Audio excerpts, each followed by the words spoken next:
Ebyo nibyijaho bwa nyuma y'orukura by'obugaiga bw'omu itaka Honorable Jessica Kayigomba okwemereza abari kutimba efeeza bita Abebembezi niko kutwara okwetombitwa kw'abantu omu ishengero ekigemeseriize abajwekirwa omu ishengero kutahira Buhweju okugira ngo babaase kucondoza aha nshonga ezo eizooba rya nyomwebazyo kandi kubashyikira omwanya ogu babandize no kurambura ebirombe bari kutimbamu efeeza na bwa nyuma babuganaho abatimbi.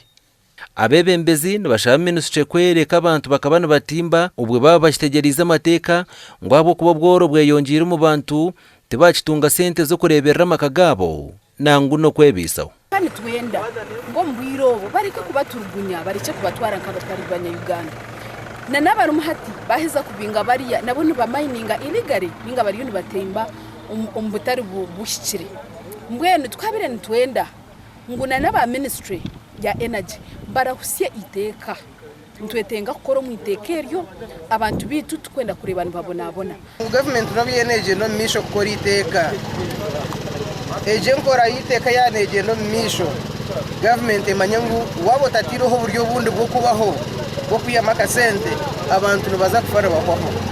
Edmond Ngabirano orukura batimbe befeeza omuri Buhweju nagira ngo bote bari kuhakanisa gavumenti nangwa no kuhakanisa okw'omushoro ngo bitu nibakanisa abo abari kweyeterera ensi yabo. Buhweju etura eine abagikwasire bakagiteeka omunsawo bakagyete yabo no barabo mwe batagikozesa konka bine papura byayo ebari kukozesa itwe bakama ba Buhweju tukabura obushobozi amateeka gitu omuntu nomusanga Kampala nakujangwa ine license ya Buhweju.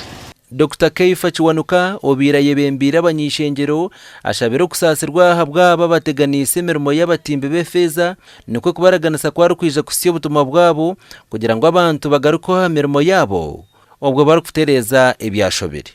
Basasite bannange era mu ngeri emu endala olw'ekibiina kyaffe ekya NRM kuliba okwetonda kuba kino tekyandibaddewo mu kitundu nga kino tetumanyi nti nno mutuwagirira ddala bulungi nga NRM. Gasha kwa Juliet Charles.